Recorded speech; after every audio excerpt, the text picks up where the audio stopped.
എന്തു പറ്റി ആനന്ദേ? എന്താ മോനെ? ഒന്നുമില്ലമ്മേ, രാവിലെ മുതല് വലത് കണ്ണിനൊരു തുടിപ്പ് ഇടയ്ക്കിടയ്ക്ക് വീണ്ടും വരുന്നു. അയ്യോ, വലങ്കണ്ണ് തുടിക്കുന്നുണ്ടെങ്കിലേ എന്താ? ആണുങ്ങളുടെ വലത്തേക്കണ്ണും പുരുകവും തുടിക്കുന്നത് നല്ലതിനാണെന്നാ പറയണേ. ശരി ശരി.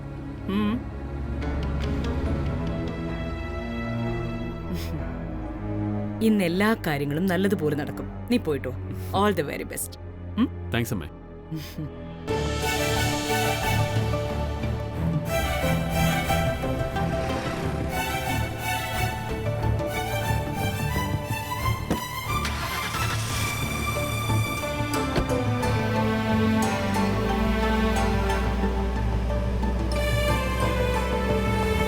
ഇവിടെ എന്തൊക്കെയാടി കാണിക്കുന്നേ? നീയൊക്കെ എച്ചിലാക്കിയതിന്റെ ബാക്കി വേണോ ഞങ്ങള് കഴിക്കാൻ? അയ്യോ മാഡം, അതല്ല, എരിവും പുളിയൊക്കെ പാകമാണെന്ന് നോക്കിയതാ. ആ അതേടി, നീ പറയുന്നത് ഞാൻ അതുപോലെ അങ്ങ് വിശ്വസിക്കാം. ആ ഇന്ന് എന്തൊക്കെയാ ഡിന്നറിന് നിന്റെ സ്പെഷ്യൽ? സാറിന് സോയാബീൻ കറി, വലിയ കുഞ്ഞിന് കരിമീൻ പൊള്ളിച്ചത്, അനിയൻ കുഞ്ഞിന് ഇഷ്ടപ്പെട്ട പെപ്പർ ചിക്കൻ, പിന്നെ മാഡത്തിന് കൊടമ്പുളി ഇട്ട് വെച്ച നെയ്മീൻ കറി ഉണ്ട്. ഓഹോ, അഖിലേച്ചിക്ക് ഇഷ്ടപ്പെട്ട നെയ്മീൻ കറിയുണ്ടോ? എവിടെ നോക്കട്ടെ.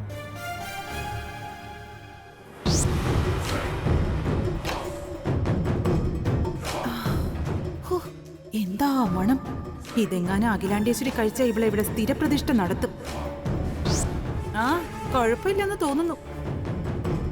ചേച്ചിക്ക് മാത്രമല്ല, എനിക്ക് ഈ കുടംപുളിയിട്ട് വെച്ച നെയ്മീൻ കറി ഇഷ്ടം തന്നെയാ. ആ ഏതായാലും ഇത് അടച്ചു വെച്ചിട്ട് രണ്ടുപേരും ചെന്ന് ഡൈനിങ് ടേബിൾ ഒരുക്കി വെക്ക്. കല്യാണി,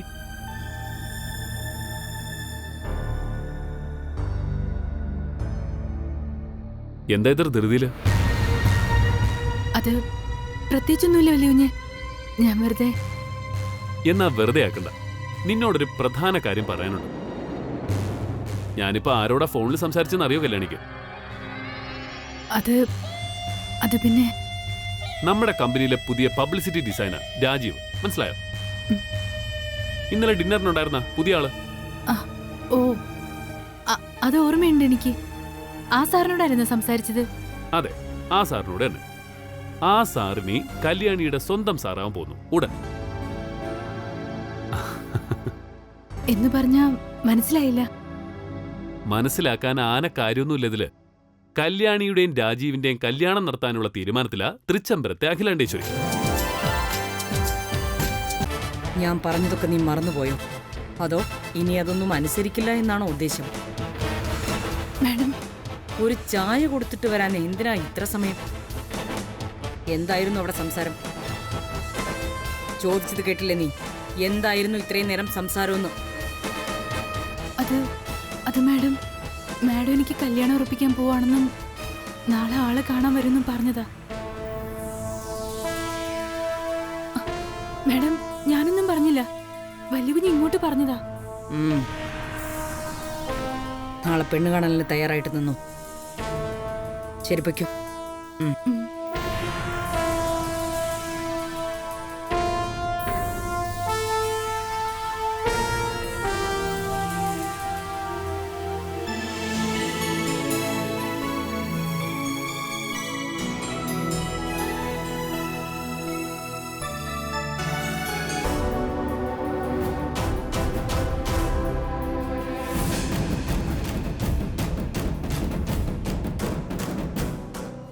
അത് വേറെ ഒന്നുമല്ല, കല്യാണി ആലോചിക്കുന്ന പയ്യനെ കുറിച്ച് ഞാൻ എൻ്റെ കൂട്ടുകാരോടൊന്ന് അന്വേഷിക്കാൻ പറഞ്ഞിരുന്നു.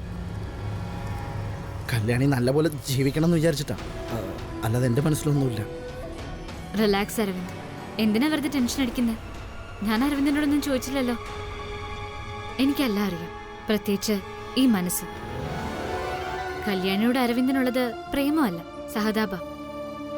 പിന്നെ അന്നേനോടുള്ള ദേഷ്യം കാരണം നിശ്ചയം നടക്കാതിരിക്കാനാ കല്യാണി ഇഷ്ടമാണെന്ന് വിളിച്ചു പറഞ്ഞതെന്നും എനിക്കറിയാം.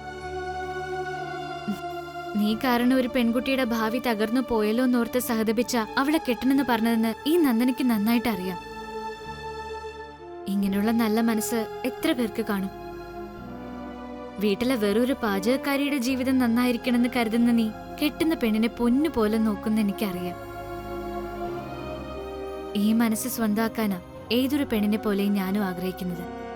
നന്ദന, കല്യാണി പെണ്ണ് കാണാൻ രാജീവ് എത്താറായി. ഞാൻ അമ്മയുടെ അടുത്തൊന്ന് പറയട്ടെ. അരവിന്ദ്,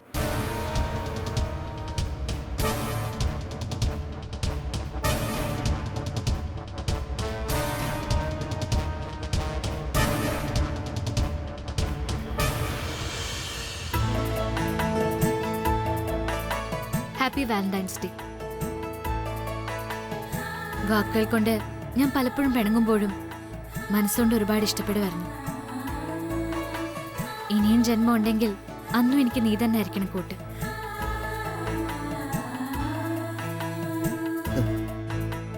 താങ്ക്സ്.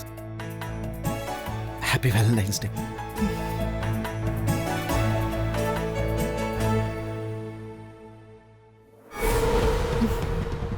Valentine's day. വിലക്ക് ലംഘിച്ച് വിവാഹം നടത്തി കൊടുത്തതിന് റോമിൽ ഫാദർ വാലന്റൈനെ ചക്രവർത്തി വധശിക്ഷ നൽകിയ ദിവസം വാലന്റൈൻസ് ഡേ. ഇവിടെയും വിവാഹത്തിനുള്ള ഒരുക്കങ്ങൾ. നടക്കില്ല, നടത്തില്ല നന്ദന. ഇപ്പൊ ഞാൻ ടെൻഷനായാൽ അരവിന്ദൻ എന്നോടുള്ള അകൽച്ച കൂടും. അത് പാടില്ല. കല്യാണത്തിനുള്ള ഒരുക്കങ്ങൾ നടക്കട്ടെ, നമുക്ക് കാണാം.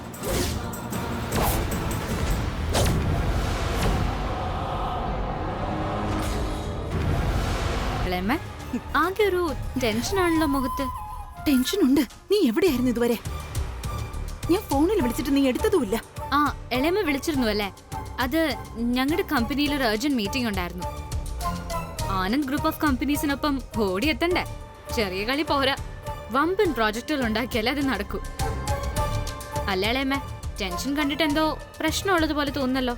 ആ, ഇവിടെ ചില സംഭവ വികാസങ്ങളൊക്കെ നടന്നു. കല്യാണിയുടെ കല്യാണി ഏകദേശം ഉറപ്പിച്ച മട്ടില്ല. രക്ഷപ്പെട്ടു. അങ്ങനെ ആ ദുരന്തം ഒഴിഞ്ഞു കിട്ടുന്ന അർത്ഥം. അവൾ ഇവിടെ നിൽക്കുന്ന ഓരോ നിമിഷവും എനിക്ക് ടെൻഷനാ. ഒന്നിനും ഒരു സ്ഥിരതയില്ലാത്തവനാ ഈ അരവിന്ദ്. അവന്റെ മനസ്സിന് എപ്പോ വേണമെങ്കിലും ചാഞ്ചാട്ടം ഉണ്ടാവും. അതാ എനിക്ക് പേടി. അത് നീ കാര്യം ശരിയായിട്ട് മനസ്സിലാക്കാത്തതുകൊണ്ടാ. അവളെ കെട്ടാൻ പോകുന്നത് ആരാന്നറിയോ നിനക്ക്? അറിയില്ല. ആരാള്? രാജീവ്, ആനന്ദ് ഗ്രൂപ്പ് ഓഫ് കമ്പനീസിന്റെ പുതിയ പബ്ലിസിറ്റി ഡിസൈനർ. ഒരിക്കൽ അവനിവിടെ ഡിന്നർ കഴിക്കാൻ വന്നിരുന്നു. അന്ന് നന്ദന ഇവിടെ ഉണ്ടായില്ല. അതിനെന്താ ഇളയമ്മ, ആരും ആവട്ടെ, നമുക്ക് ശല്യം ഒഴിഞ്ഞിട്ടു എന്ന് വിചാരിച്ചാ പോരെ? പോരാ. അവന് മാസം 1 ലക്ഷം രൂപയാ ശമ്പളം. അതാ ഒരു പ്രശ്നം. നിനക്കറിയോ, ശത്രുവിനെ നാടുകടത്തുമ്പോ പോലും നിരായുധനായിട്ട് വേണം അതിർത്തി കടത്താൻ. സമ്പത്തോ സന്നാഹമോ ഒരുക്കാനുള്ള ഒരു പഴുതും വിട്ടുകൊടുക്കരുത്. അങ്ങനെ ഉണ്ടായ ശത്രു പൂർവാധികം ശക്തിയോടെ തിരിച്ചുവരും. അതാണ് രാജതന്ത്രം. ഒപ്പം നീ മനസ്സിലാക്കേണ്ട കാര്യം, ഈ കല്യാണം തൃച്ചംബരത്തെ കല്യാണമായിട്ടാ നടത്താൻ പോകുന്നു എന്നുള്ളതാ. എന്നുവെച്ചാ ഞാനും നീയും അനുഭവിക്കാനുള്ള ലക്ഷങ്ങൾ ചെലവാക്കി അടുക്കളക്കാരിക്ക് കല്യാണം നടത്തുന്നു എന്നർത്ഥം. അത് അനുവദിച്ചു കൊടുക്കാൻ പാടുണ്ടോ? നീ തന്നെ പറ. ശരി, എനിക്ക് മനസ്സിലായളേമ്മ. കല്യാണിയായി ഇവിടുന്ന് പറഞ്ഞയക്കണം. എനിക്കും ഇളയമ്മയ്ക്കും അവകാശപ്പെട്ട ഒരു തരി സമ്പത്ത് പോകാതെ. അതല്ല ഇളയമ്മ ഇപ്പൊ പറഞ്ഞു വരുന്നത്. അതെ, അതിനി ഒരു മാർഗമേ ഉള്ളൂ നമ്മുടെ മുന്നിൽ. ഈ കല്യാണം മുടങ്ങണം. നമ്മൾ മുടക്കണം. നീ എന്തു പറയുന്നു? അതെങ്ങനെ ശരിയാവും? കല്യാണം ഇവിടുന്ന് പോകണ്ടേ? അതിന് കല്യാണം നടന്നല്ലേ പറ്റൂ? തെറ്റ്. കല്യാണം നടന്നാലും കല്യാണി തൃച്ചംബരത്ത് നിന്നും പോകുന്നില്ലെങ്കിലോ? പോവില്ലേ എന്ന് പറഞ്ഞ? അതെ, കല്യാണിക്ക് ആലോചിച്ചു വെച്ചിരിക്കുന്ന രാജീവ് ബന്ധുക്കളൊന്നും ഇല്ലാത്തവനാ. മാത്രമല്ല, ലക്ഷങ്ങൾ സാലറിയുള്ള ജോലി കൊടുത്തതിന് തൃച്ചംബരത്തോട് വിധേയപ്പെട്ടവൻ. അതിനോടൊപ്പം തൃച്ചംബരത്ത് പാചകക്കാരിയായി തുടരണമെന്ന് കല്യാണി ശാഠ്യം കൂടി പിടിച്ചാലോ?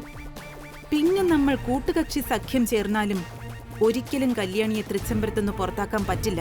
ഒരിക്കലും.